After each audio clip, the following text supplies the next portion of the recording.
I'll work with CEOs. I say, okay, I understand what you're doing. Let's talk about how you're going to hand this company off to the next CEO. CEOs hate that question. And then I show them a chart. There's a very long list of companies that are over 1,000 years old. And I go, are you going to be one of these? If you're a 1,000-year company, what decisions are you going to make? And how are the next 30 or 40 CEOs going to look back on you? We have an opportunity to be the great ancestors our future needs. You have an opportunity to be that CEO or that SVP or that frontline worker who's going to be looked back on generations from now as having done great things for the workers, staff, employees of that organization right now. So what are you going to do? It's not hubris, it's responsibility. And it's not legacy for ego, it's legacy for building better tomorrows. Welcome to the Work for Humans podcast. This is Dart Lindsley. What does it take to be a great ancestor? Western culture has emphasized individualism and the short term, and it's mirrored by many companies and how they operate focused solely on quarterly profit. After witnessing the limitations of this short-term thinking, futurist Ari Wallach decided to forge a new way by founding Longpath Labs. By focusing on generational empathy, Longpath's work connects past generations while simultaneously creating a legacy for future ones, fostering innovation and sustainable success. Ari is a futurist, social systems strategist, author, and founder of Longpath Labs, a leading think tank showing people and companies how to think for the long term and solve systemic issues to create a more sustainable and equitable future. Ari's captivating TED Talk on Longpath has over 2.5 million views and has been translated into 19 languages. He's also the host of A Brief History of the Future that just launched on PBS, as well as the author of a book called Longpath. In this episode, Ari and I talk about how to combine history and predictions to create long-lasting innovation and community, the pros and cons of long path thinking versus short path, and creating metacultural perspectives within a company. We also discuss the megatrends that Longpath studies, transgenerational empathy, long path thinking for the next millennium, and other topics. If you enjoy Ari's insights today, don't forget to subscribe wherever you listen to podcasts. And now I bring you my conversation with Ari Wallach. Ari Wallach, welcome to Work for Humans. Thank you for having me. On this show, we talk a lot about the experience of work and how we can design it better. And in this world, there's a whole lot of how-tos. But what we don't talk about enough, and so I'm doing a short series on this, is why. Why to work. The why of business. I came across your book, Longpath, and it's very much about the why of work and how we should orient ourselves to the why of being, but of course also the why of work. So, first of all, how did you arrive at being a futurist? It's interesting. You don't set out to be a futurist. Look, anyone can call themselves a futurist. And in fact, I'm actually a very big fan of more and more people considering the work that they do as being a futurist. In terms of building the future, there's two main ways that we think about the future. 99% of us think about the future as a noun, as a thing that's out there in the world that we're heading towards, in some ways stumbling towards. Then there's a small percentage of us, which I'm trying to grow, which is we think of the future as a verb, as something that we do, as something that we build, that we're active agents in. Now, a professional futurist like myself, we work with large organizations and governments and philanthropies to help them think clearly about different tomorrows, not one singular predictive, this is going to happen, but what are some different things that can happen? Now, I've had a slight turn in how I'm a futurist, starting several years ago, where I went from helping organizations, quote unquote, win the future so that they could see 4 or 5 scenarios about how their industry or their sector could play out and then how they position themselves. That's the classic way of how we think about futures over the past couple of decades. I switched to more thinking, and this is very aligned with the why, of, well, to what end? Why are you doing this? And how does this fit into the larger, bigger picture of the Homo sapien project? But the way you become a futurist is by doing this day in and day out, thinking about tomorrow in a rigorous way. There's a qualitative aspect to it, obviously, but it's also quantitative. So at Longpath Labs, which is this kind of think tank, research tank that I started, we look at 21 megatrends very closely. Everything, obviously, from demographics and climate change, but also to the kind of things that people don't usually track, such as the rise of the nones, N-O-N-E-S, which is the number of Americans who no longer subscribe to any specific religion. They don't say they're agnostic or they're atheistic, they say they're none of the above. And the reason we track that is because that directly links into what you talk about, which is meaning and purpose. So that's how you become one, is by doing this work day in and day out. I was raised in a very particular way because my father, who had me when he was older, fought with the Jewish underground in World War II with the partisans in the forests of Poland. My mother, who was 20 years his junior, she trained under Buckminster Fuller. And so we would have these dinner table conversations about whatever was happening in the world, be, the end of the Cold War or economics or anything, domestic politics. And my dad would always bring a very kind of historical perspective. Well, here's how it got to this point. Because he was always not stuck in the past, but thinking about the past, because someone who lives through the Holocaust and survives wants to know how he went from having neighbors that he played with to neighbors that turned his family in. Like, what causes that? Both at a political, but at a psychological level. And then on the flip side, my mom being trained under this Buckminster Fuller, the futurist and architect, she would always in many ways be looking to the future. So at our dinner table conversations, we always had a 200-year present. How did we get to this point and where are we going? So that was my informal training. And my formal training was going through the classic, there's an old organization called Global Business Network by Stuart Brand and Peter Schwartz and Kevin Kelly. And it was just down the street from me when I went to UC Berkeley. So I was fortunate enough to attend their salons and their trainings. And that was the more formal aspect of it.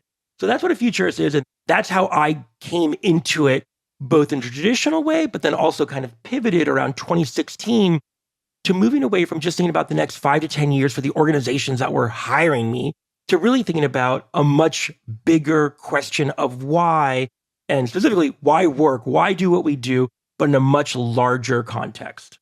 I really only know one other futurist. That happens to be Rhianna Brown.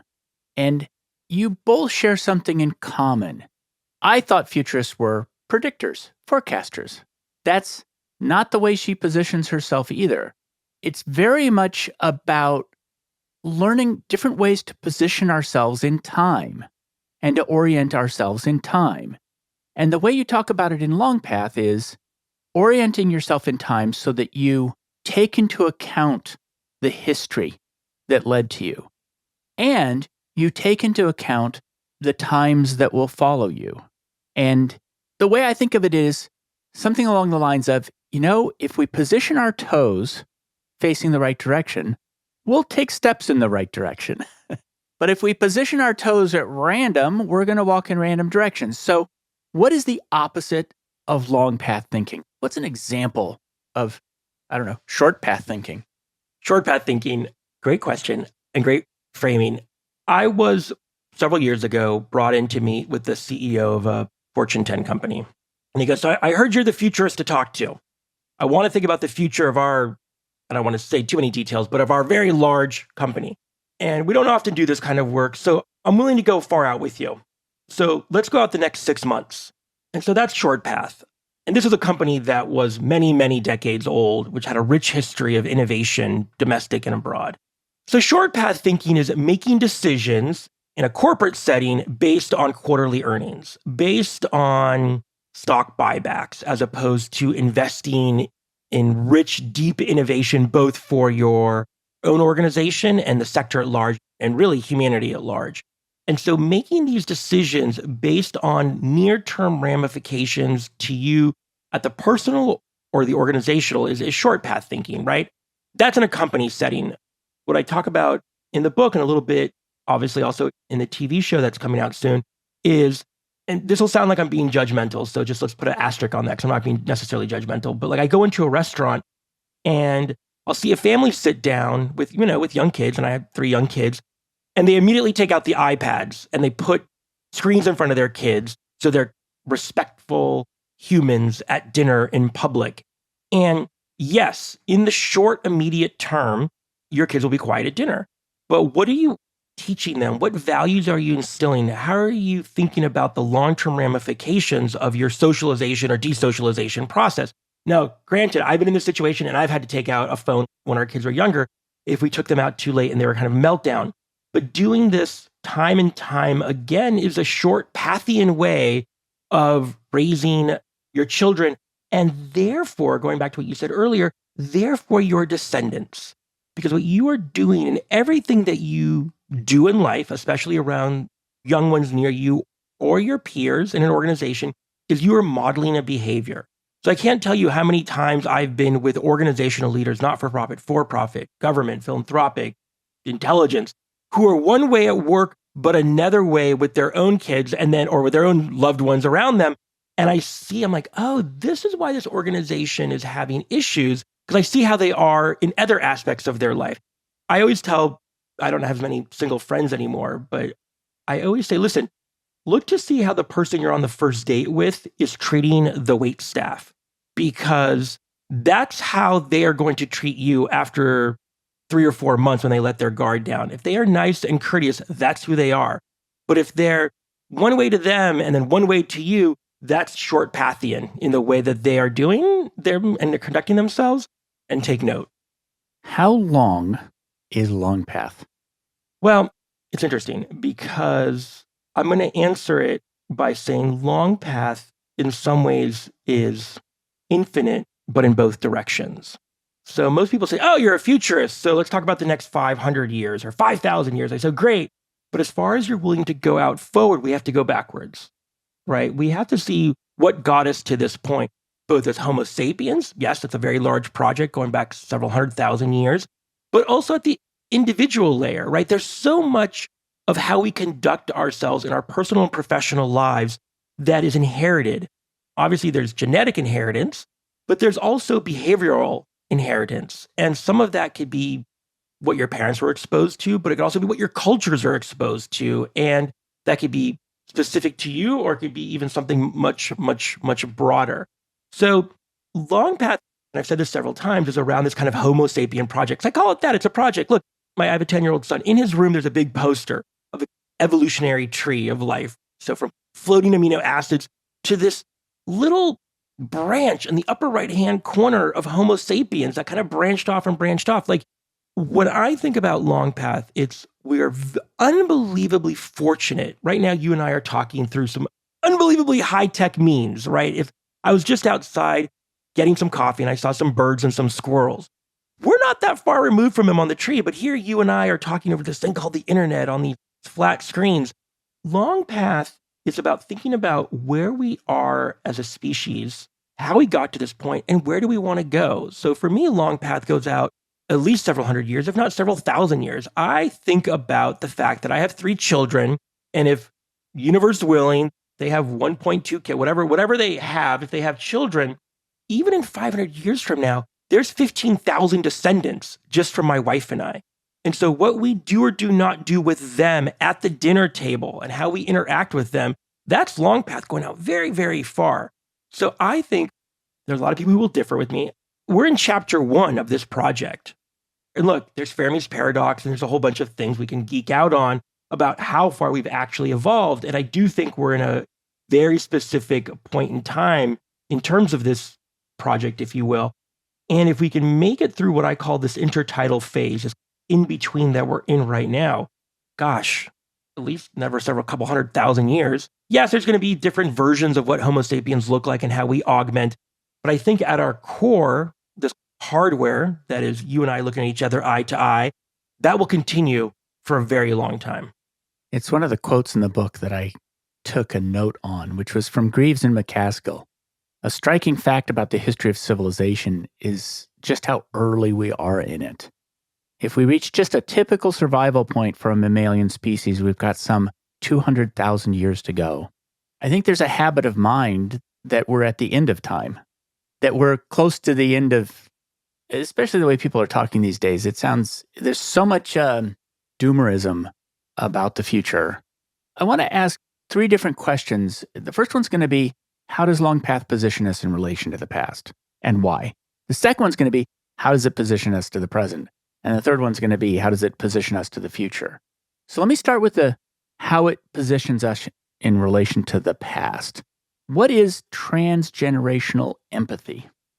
The research shows consistently that the way to guide action at the individual behavioral level, so that's what does Ari do, what does Dart do, is not to ask us to envision the future that we want at a almost cognitive intellectual layer, but to do so through an emotional layer.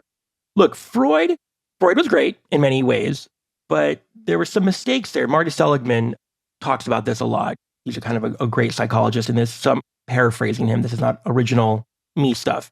Emotions are there not for us to dwell on the past. They're there to guide our behaviors in the future. If you think about it through a genetic, adaptive fitness level, emotions are there for us to learn and to guide the action. So if you go through an emotional relationship and there's a breakup and you feel bad, it's so that we don't get into a relationship with that type of person again. Very obvious. So it's the same thing.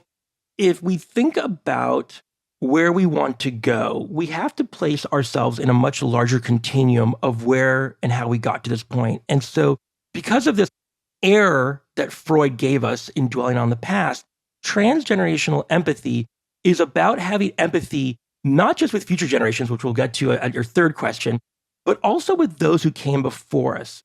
It's an interesting quirk right now, especially in America, but it's actually globally, where we look to the past and we say, how could they do that? Be it slavery, misogyny, all those things.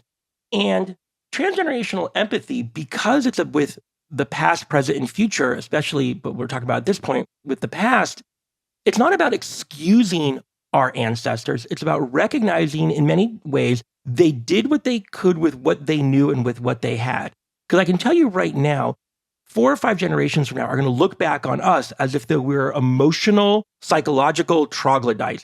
I am not a vegetarian, but they'll look back on this and say, oh my God, look, we can talk to the animals. How could they do that? What were they thinking? And so transgenerational empathy, first and foremost, is having that empathy with the past, understanding what they were going through and trying to do that with as little as judgment as possible, because you are placing yourselves in their emotional, psychological, cognitive, spiritual shoes, if you will. Again, it's not meant to excuse, it's meant to better understand. So transgenerational empathy starts with our connection with the past about where they were. Why? Because it brings us up to the present moment. You cannot have empathy with the past or with the future if you don't have it with yourself right now. But what the research shows is if you can have it with those who came before you, you're more likely to ease up on yourself in the present moment, which is important because if you can do that, you're able to, I don't want to use like woolly language, but you can clear the way for yourself to have better empathetic connection with the future. And this is the key part. And by the way, Madison Avenue has known this for decades. If you want anyone to do anything, go on a trip or lose weight, they may show you frolicking in the waves of Waikiki or having you look in the mirror with your new beach body. The vision is important, but what's more important and what they do really, really well is they make you feel a certain way. You feel free, you feel happy. Those are emotions, but at the deepest level of emotionality, if you will, is empathy, is a true connection with yourself and those to come. And then that drives the behavior. So this is very kind of 30,000 foot language. Let's ground it. What transgenerational empathy is at its core is having an emotional connection with your descendants. Why? Because if it's one thing for me to say, oh, I want them to live in a clean planet, I want them to have all these great things, that's great. And then you're going to keep doing what you normally do. But if we ask people to have an emotional connection with those who are yet to come, all the research shows that not only does that drive action for you as an individual, because then you'll lose weight and you'll save money to go to Waikiki and look that certain way, but if it's for future generations, if you can emotionally connect with them at an empathic level, you will then do actions that will lead to their flourishing. So it's not about what do I want my kids' world to look like. I want it to be clean and green and flourishing. But if the question is, how do I want my kids and my grandkids to feel? That is going to lead 4 to 5 times more likelihood of me taking actions that lead to them feeling better in that future world. We don't exactly know why, but that's why transgenerational empathy is so important as opposed to, let's say, transgenerational visions of the world to come.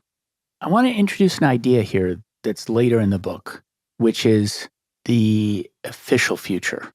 And the reason is, I think it's an important connector between looking backward and looking forward, and how the things that are in our past give us an idea of the official future. So, what is the official future and what's the alternative? The official future is the set of assumptions that we have about tomorrow. Now, people always say, well, it's the official future, it must be bad. But here's the thing. We need an official future of what things are going to look like, or else Ari and Dart could not go to bed at night, right? This goes back many millennia. Because if we feel tomorrow is going to be radically different than today, the level of anxiety and overall paralysis that will infect us would be overwhelming. So that official set of assumptions about what tomorrow will be, sometimes, look, at one level, it can be very base. It's like, what's the weather going to be? Who's going to be the alpha male in our tribe? We need to know that because it'd be cognitively taxing if we didn't have an idea of what tomorrow or the far tomorrows would be looking like. That's going back to Ari and Dart 10,000 years ago. The official future now is how we talk about the future specifically. So right now, especially in America, the official future is obviously one around technology. How will technology evolve? How will AI evolve? It's the classic 1950s, 60s jetpacks and monorails future. And this is to be expected because this is the tail end of Enlightenment, rational, logos-based thinking. We went hyper-rationality, we had the scientific method, and then obviously technology comes into play. And in many ways, right now, the official future is a very Silicon Valley, techno-utopian official future, which in many ways is amazing, and it's highly limiting. So it's not that I want to knock the official future, it's that we have to open the aperture of what that can be. Right now, and when I talk about in the book, this intertidal moment is really predicated for me on the fact that the official future is breaking down. This idea that technology will solve us, it will emancipate us, right? In some ways, you can maybe trace back to the Gutenberg printing press, but really, it's in the past couple of decades, we will become an emancipated species that no longer has to work. And oh my God, how great is this going to be? And then we saw the 2016 election. We saw the blowback of social media. We saw and see the deleterious effects of technology in our lives right now, whether it's pollution or whether it's social isolation. And so the official future that we all believed in is breaking down, yet there isn't one to replace it yet. So the alternative is to move from this thinking of the future as a singular to the future as futures, as multiple things are available to us. Now, that doesn't mean we should be futures thinking in perpetuity. It means we have to open ourselves up to different versions of what tomorrow can be. And this is the moment in an intertidal to have that conversation. That's why at Longpath, we have these 21 megatrends, but only 25% of them are based on technology. Like I said, it's demographics, it's climate, it's food, it's all these different things. So the official future is not always terrible, but it's definitely breaking down. To ground this in a story, General Motors built twice, but in the late 1930s at the World's Fair, the Futurama exhibit. And it was this amazing thing of tomorrow, the kitchen of tomorrow, the workplace of tomorrow. Now, wherever you went in the exhibit, there was one thing that was always very obvious. There was always a 4 or an 8-lane highway connecting all of these official futures. That makes sense. General Motors was writing an official future of a car-based tomorrow. Of course, they were a car company. It's so obvious now in hindsight. But once you start thinking about who's creating official future narratives, you start looking around and you see these billboards. I was just in San Francisco and you see these billboards like the future of food. And you're like, yes, a future of food according to that company and what they want you to think the future is. It's very powerful to embed a sense of oracle of what tomorrow is going to be in your messaging around an official future. You just got to be critical of it. And so at this point in time, what we talk about in the book and we talk about in the show is This is what it is. This is how it can be helpful, but analyze it. I'm often asked to speak on these panels on the future of X. And I say, listen, I will be on that panel, but you can't say future. You have to add an S to it. And they say, why? And then we have a conversation like this. I say, because if you have us all talking about the future of X, whatever that is, it's as if though we are saying this is going to be it. And you can't invite a futurist to just have a singular take on that. That's not just. It's not fair. To be honest, it's not ethical or moral. And so that's what the official future is vis-a-vis futures thinking with the S. I'm going to summarize what I understood from your book. And it is that we all have an official future in our heads. And, well, for one thing, we take actions as though it's going to happen to us, as opposed to we take actions to decide what it's going to be. So that's one big theme, which is that if you just only have one imagined future, one official future in your mind, you're going to, A, be very surprised because that's probably not the one, but also you're going to take actions as if that's where we're all marching and we don't have any choice, or it's marching toward us and we don't have any choice. And so a lot of the way that you speak about it in the book is that it is essentially a moral decision to decide what future you want to take steps toward, or an ethical decision to decide what future you want to take steps for, and that the future happens now in those steps. But the challenge for me, and this is a deep ethical question I've been dealing with for a couple years now, you can help me solve it, in a consequentialist ethics, where it's the outcome of my actions, maybe generations from now, that I should be tending. How does one deal with the emergent property of the future? Which is, I don't know how the thing I do today is going to affect something 3 generations out, because I don't understand cause and effect between here and there. We just went right into the deep end of ethics. But if you believe in complex systems and you believe we're living in a complex system, and I need to make decisions right now that are going to have consequences many steps down the road, I get lost really fast. This is where the far future and the immediate present collide and have to work together. I mentioned earlier that I was raised in this global business network futurist world where we had these conversations about the next 100 years, the next 1,000 years. At the same time, in my 20s, I was also attending numerous lectures and week-long retreats with the San Francisco Zen Center and Green Gulch up in Marin, California, where there was zero talk of the far futures, and all talk and thinking and non-thinking and non-duality was based on the next microsecond and being hyper-present. And so Longpath is my attempt, many rivers, one ocean, to reconcile these two.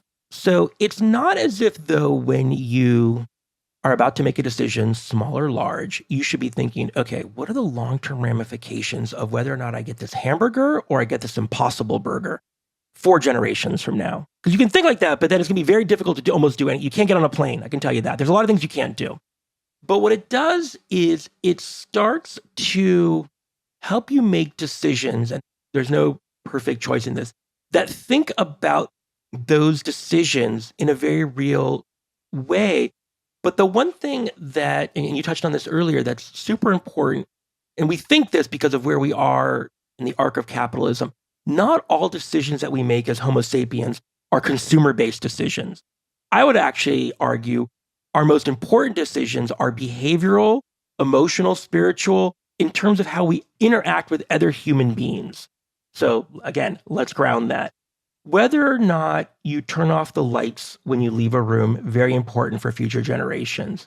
As important is when you are getting your coffee from the barista, that you actually make eye contact and you rehumanize an interaction that goes back thousands of years because of those long-term impacts. So what I'm saying is, it's important to think about the material consequences of your decision and the long-term ramifications 100%.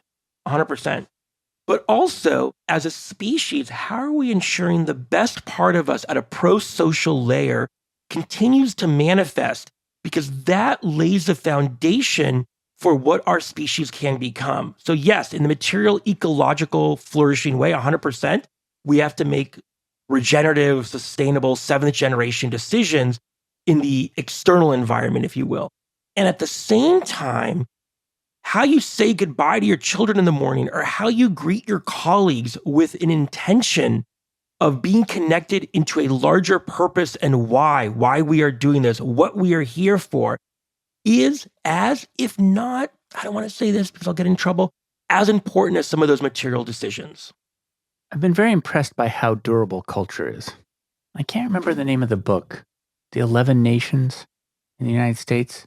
It talks about where different parts of the United States, who immigrated into those areas and how that drives the culture of those areas.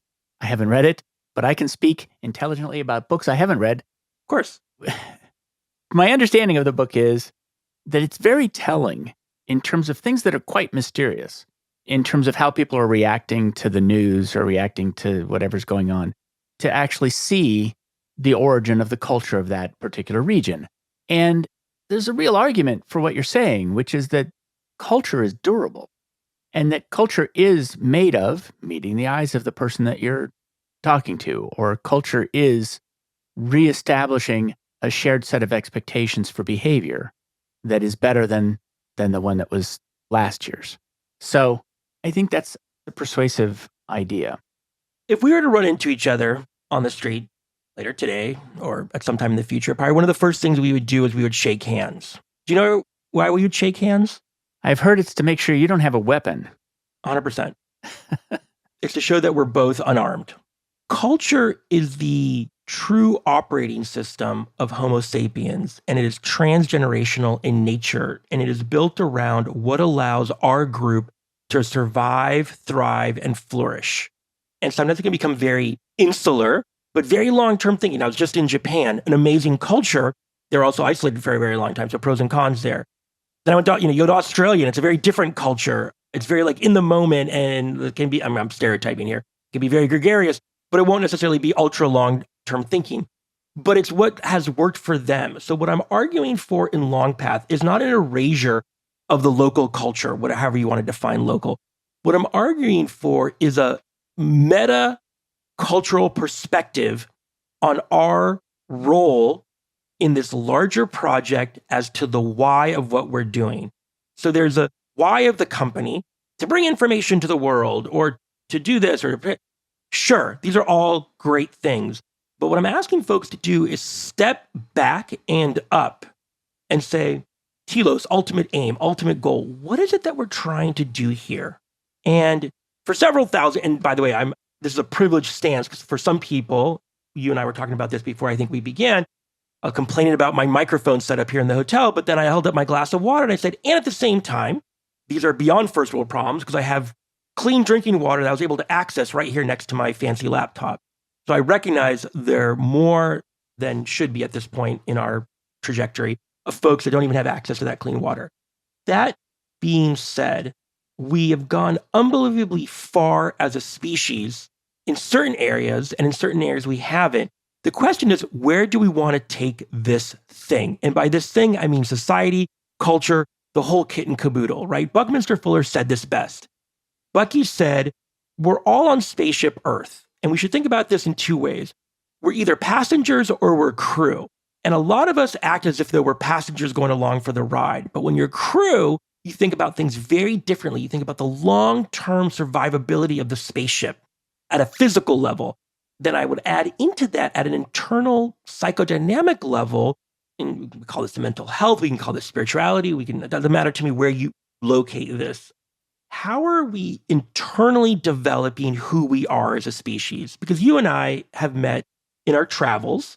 I like to say, I'll speak for myself. I've accessed sometimes this. We've met very empathic, unbelievable human beings that aren't perfect, but they figured a lot of things out through trial and error, often through pain, but they're just in a really good place. And we're like, wow, this is just an amazing person. And I would argue, and I will argue, that person, that way of being is accessible when certain material needs are obviously met. That's accessible to all 8 billion plus of us. That, to me, is a bigger project of what we could be going for. It's not going to happen necessarily in my generation or the next or the one after that. But if we have a bigger why for civilization, for Homo sapiens writ large, that we're all working towards, I think that becomes a larger why than the near-term why of what I call lifespan bias. So Dart from birth to death, or Ari from birth to death, is how we often think about our evolution. Like, I was born this way, and now I'm going to, I want to become an enlightened individual before I die. Yes, but that's if you think about your life and this project that we're in is a 100-yard dash. I ran track in high school, and I used to do the 100-yard dash. And then I went on to a relay team where we actually had batons, the 4x100. That's actually what we're in. So what I'm arguing for is a culture of baton passing, not of 100-yard dashes. How would that manifest for a company? So now I'm a company and I am thinking Longpath. It's a difficult conversation. So I'll work with CEOs, and even if it's privately held and it's a startup, I say, okay, I understand what you're doing. Let's talk about how you're going to hand this company off to the next CEO. CEOs hate that question. They're like, what do you mean the next CEO? I've been in this for 2 years. I'm going to be in this for 20. I go, I don't know how long you're going to be in this position. And then I show them a chart of companies that are over 1,000 years old. Of course, most of them are based in Japan, but there's a very long list of companies that are over 1,000 years old. And I go, are you going to be one of these? You could be one of these. You can change and reinvent yourself, but let's pretend for a second you're a 1,000-year organization. And we'll talk about in a sec how I'd say the opposite to not-for-profits. But for a for-profit organization, if you're a 1,000-year company, what decisions are you going to make? And how are the next 30 or 40 CEOs going to look back on you? Because this is the question.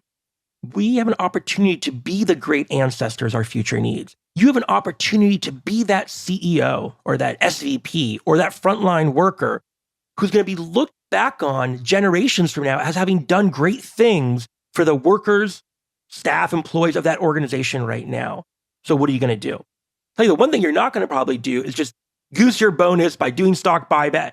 No, you built innovation, you did training, you took care of your workers, you took care of your community. You thought about what you were putting into the environment and whether or not that thing was going to go into a landfill or if it could be broken down into some sort of crazy regenerative way and reused again. You're going to think very differently. In fact, what you're going to start thinking like is a family-run business. So the longest living companies, I mentioned all those ones in Japan, are almost all family-run because they're intuitively thinking about their family members who are going to be taking the reins of this organization. That is not the way we think right now. We mostly think in terms of HR, human resources. Who's going to come in and blah, blah, blah. I don't have to tell you about this. You know this. But if we start thinking, wow, this is an organization that could go on for generations, you start making decisions very, very differently. Look, they can start anywhere in the organization, but it's really, you start this at the top and make it all the way down. And now people start thinking differently. The one organization that does this extremely well, there's many of them. One is the military, thinks about tradition and that. We can put it aside what the military is for. They think like this. And there's been a hiccup in this, obviously.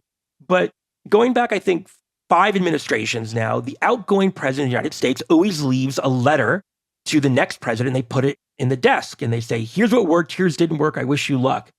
But it's a metaphor, I think, for how we can be thinking about a lot of this. As organizational leaders, I think about this all the time, for better or for worse. If I'm talking to my teenage children, because of the work that I do and my understanding of the neuroscience of this, if I'm in a fight or an argument with my 15-year-old daughters, we're trying to solve it in the near term. But I also know that what I'm teaching them about how to be in conflict and how to resolve and how to make decisions is going to impact my grandchildren, because that's how my kids are going to do this with their kids and their kids and their kids. Again, take that back to the organizational level. It's not hubris, it's responsibility. And it's not legacy for ego, it's legacy for building better tomorrows. That's what we're asking of our leaders right now. That's what we should be asking more of them, the organizational. Now, what I touched on really quickly, and then I moved away from it, is not-for-profits. What I often ask not-for-profit civil society leaders is a slightly different question. And I say, what does the world have to look like for you to go away, for your organization to have to cease to exist? And I've had this with people who are working in memory care facilities, who are working with domestic abuse, like some of the worst things on the world. And they say, well, we can't do that. There's too much happening right now. I understand that. you're spending 100% of your time dealing with it right now. That's fine. Give me 1%, 5%, or let's just go out to lunch and think about what does the world have to look like?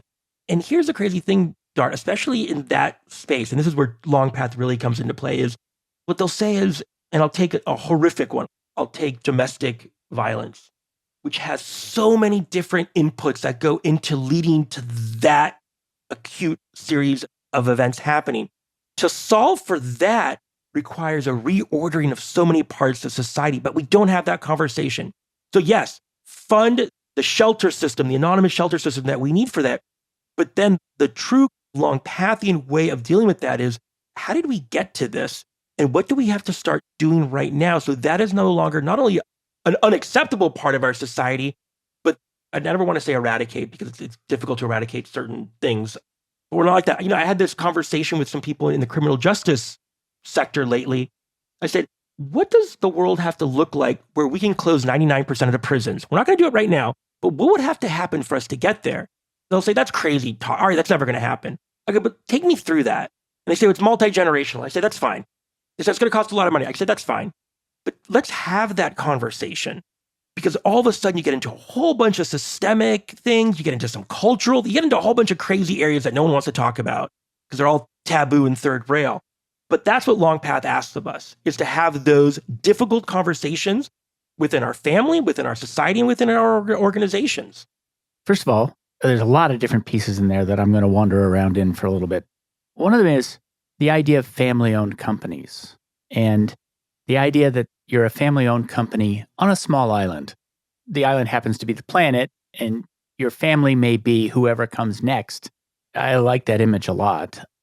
It also, a part of what you're saying is, I've done a lot of process improvement in my life, and what you do with process improvement is you look for the root cause.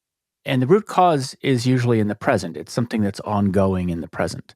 And sometimes when you do a 5 why exercise to try to figure out where the root cause is, it gets into historical issues. And as a process person, you're like, I can't fix historical issues. Like, I can't fix how the company was founded or something like that. That's in the past. And so you ignore that. But a part of what you're saying is, yes, the root cause may be historical. The root cause may be in the past. We can't fix the past, but we are the past of 2 generations from now. And so let's fix that now, because now's the time to fix somebody else's history. It's interesting to me how the letter also that the president leaves behind is kind of a letter to family, where the family is the people participating in this democracy.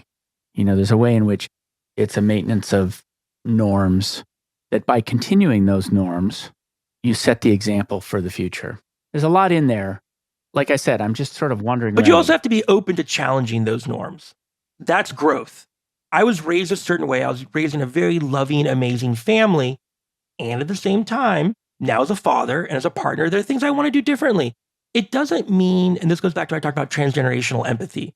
My role as a parent, as an organizational leader, as a person who's hosting a TV show and doing this work is to recognize the things that happened in the past that were good, great, and not so great, and recognize which ones do I want to continue on and which ones do I want to leave behind, and which ones have served me to a point and which ones are not serving and that we want to move forward with. The problem with that, let's say at a governmental, at an American level, is it's very difficult sometimes for us we have so much reverence for the past to say, well, the way they did it wasn't so great. The way my parents did it wasn't so great. The way this organization did it wasn't so great, but not cancel all of it, because we're in a very binary mode right now. It's terrible. And sometimes it is terrible. Sometimes you got to take down statues. It was just bad, right? But you can't ignore or bury it. You have to face it consistently. So here's the difference. Here's a very real world difference. What we did over the past couple of years in the US is we took, especially in the South, we took down a lot of statues. And what some places did was they took the statues down of Southern generals and they melted it down and they almost erased the history because they took away the reverence for it. Okay. But then you don't get the learning. Now let's go over to Berlin. And in the middle of Berlin is the Holocaust Memorial, which is this very, it's hard to explain. It's almost like the Lynching Museum, but in reverse. You walk around and you see it. It's in the middle of the city. And they're like, here's a memorial and a warning to what's the worst of us. And it could have been very easy for them to put that outside of the town. or to dismantle Auschwitz, but instead they left it up as a learning laboratory to recognize what are the things that we need to learn from so that we can move forward. So in the South, what I would have loved to have seen is these statues taken down, but then not put into the middle of town, but still put in somewhere and saying, what do we learn from this? How do we not make these mistakes again? But let's not bury it totally. And that's how we grow. We grow by recognizing the failures, but we don't totally ignore them. Look, I'm Jewish. I was raised in a tradition where we have the Torah, we have these great books, but we're constantly wrestling with them, right? I mean, definitely not going to touch the Middle East situation right now, but what Israel means, the word means, it means to wrestle. And so I was raised in a tradition of wrestling, consistently wrestling. There is no end. In the book, I've talked about telos, ultimate aim, ultimate goal. But what I say is, it's not a fixed point. It's always a point that's just ahead of us, that we're always striving for it to be better, to always be wrestling with. And I think we get into points as organizations, as leaders, as individuals, where stasis sets in, and we don't want to push ourselves. Now, you don't want to be in a constant, no offense to those listening who are doing this. To me, I find it, being in a constant state of self-improvement can be taxing. I have friends like that who are constantly going to retreats and constantly doing things. I'm like, when do you chill? Like, when do you just sit with it? They're like, I can't, I'm in a rush. And I'm like, listen, this life goes by pretty fast. It's okay to go on a sprint of self-improvement and then kind of step back and sit with it for a while. And I think as a society, we're at a point right now where we should be sprinting, but going back to what I said earlier, also recognizing this is it. This is the time that you have with friends, family, and loved ones, and enjoy it, but don't become static. And it's like anything else, it's always a balance. Are you familiar with the work of Meg Wheatley? No, but tell me about it. Well, I bring it up because I'm going to interview her next week. And her argument, a part of it is, in the history of civilizations, every civilization rises, peaks, and falls. There's lots of data that shows that this is a consistent pattern. There's lots of data that shows that we are late in that consistent pattern.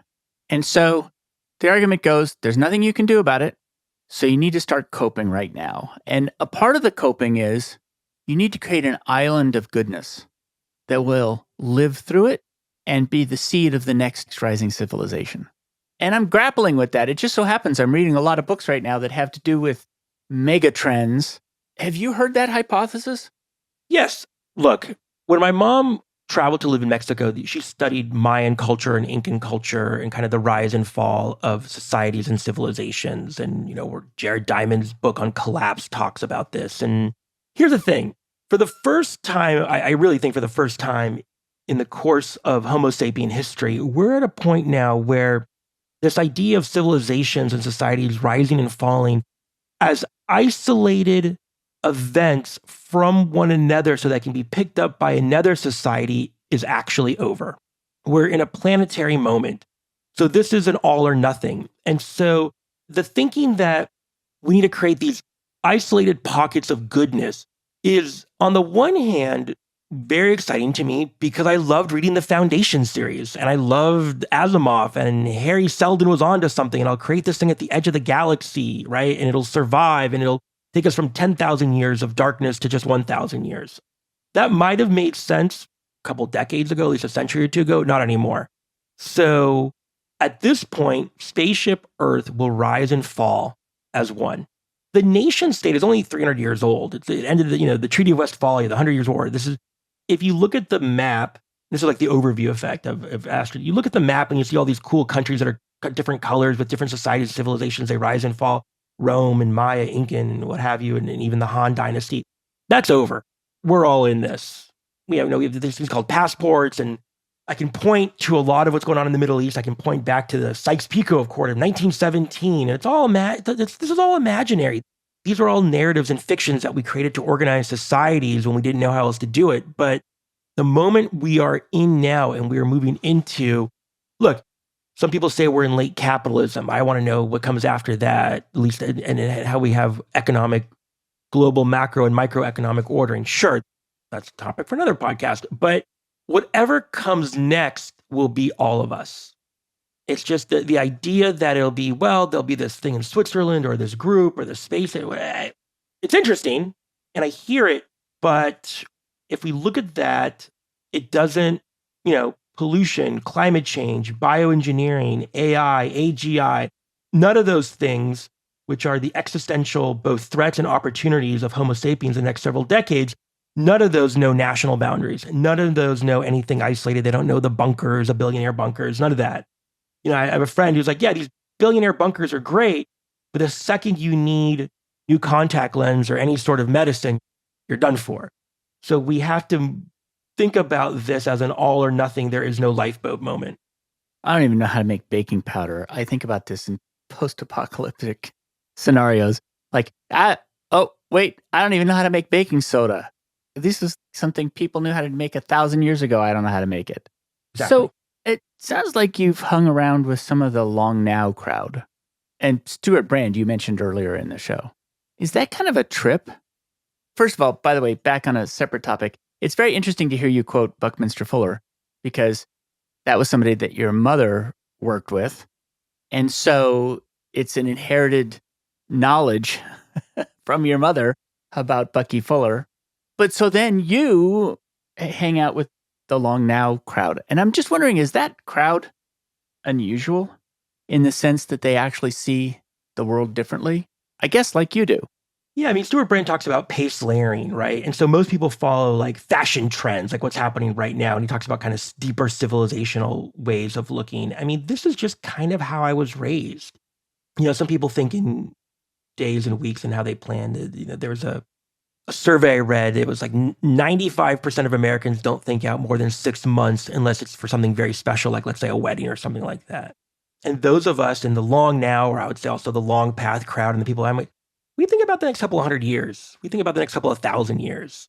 We think about human evolution, moral evolution, as much as we do hardware evolution. I mean, I think what separates my work out, I don't want to say separates it out from the long now, but from the generation that came before me, is technology is important, but as important are the social, psychological, spiritual, emotional systems that make that technology, that leverage that technology. And I'm Gen X, and I don't have, and I'm not saying this about anyone specific in long now, but just kind of in general, like I don't have such a disdain for the idea of spiritual or theological or what we call gaudiness, right? And so there was a strain in the futuring movement that went more towards atheistic, techno-utopian, which, funny enough, that same strain has replaced God with AI. If you look at how people talk about AGI, it's almost like they're basically saying, okay, God is dead, long live AI to replace it because everyone wants that mother-father figurehead. I don't know. I didn't go through that. I don't believe in God, though. I believe in God in a much more quantum, not like God listens to my prayers level, in a kind of like there's super intelligences in the universe that we just don't understand in one way or another. And maybe at some point we will. And I don't think that dictates how the world does or doesn't work necessarily, but I know we don't have all the answers. I can tell you that. And I still think of mystery and magic as very special things in the world. And those are the words that we have for them. And maybe one day we'll have better words. And so I raise that up because where we are in our material evolution is amazing. Again, the computer, the internet, this microphone. Where we are in our spiritual evolution, and that's a woolly term, our psychological evolution is lagging far behind where we are technologically. And science and technology, I think, in many ways explain how the world works, but aren't the best at explaining where we should be going. And that's where I think spirituality comes in. It's like, where should we be going? What should we be rising to? So I'm less focused on AGI because I don't want to work and I want a drone to drop off my meds, as much as I think, well, to what end for artificial intelligence? What do we want the world to look like? What do we want the land of milk and honey to look and feel like, as opposed to what does the technology want, which is kind of where we are right now.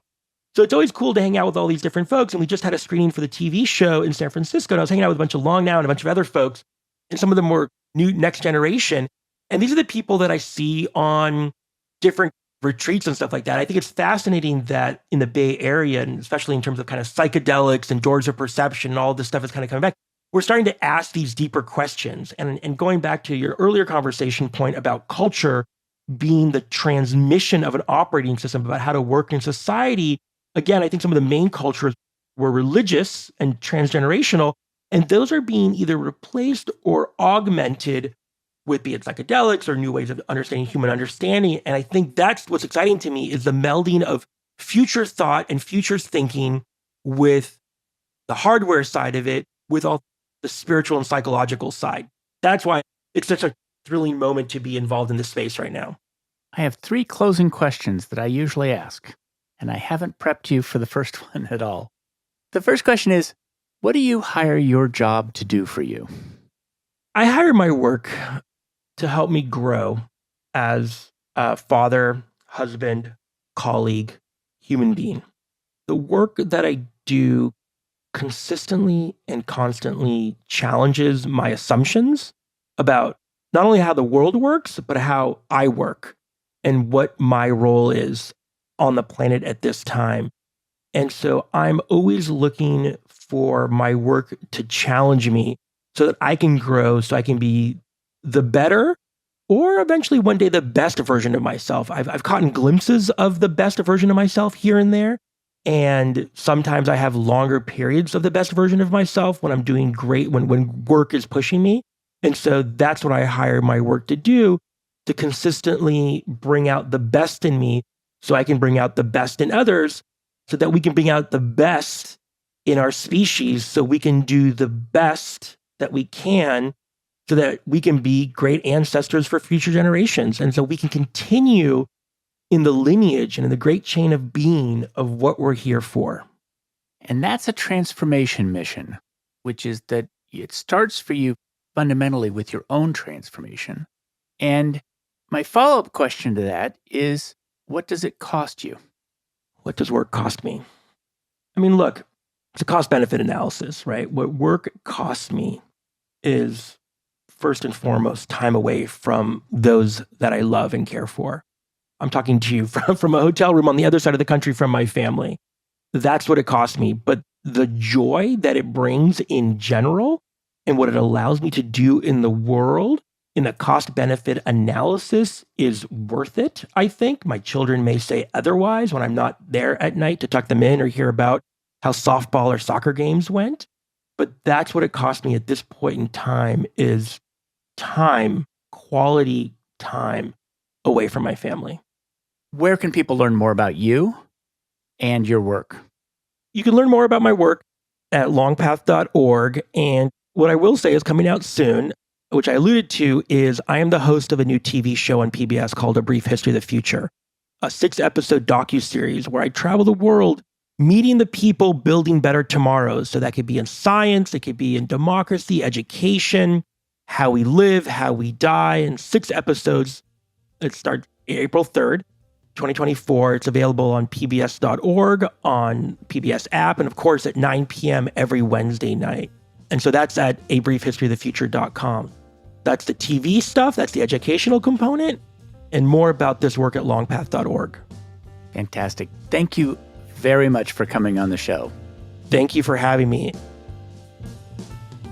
Thanks for joining me for another episode of Work for Humans. If you enjoyed this episode, please give us a 5-star rating wherever you listen to podcasts. And share the show with one person you think would get value from it. Believe it or not, this really helps us grow the show and reach more people who want to build the kind of work that people really want. As always, thank you to my producer Jason Ames at Ninth Path Audio for his insights into content and his high standard for quality. Final note, the opinions shared here are my own and not the views of Google or Cisco Systems. Thanks again for listening. See you next time.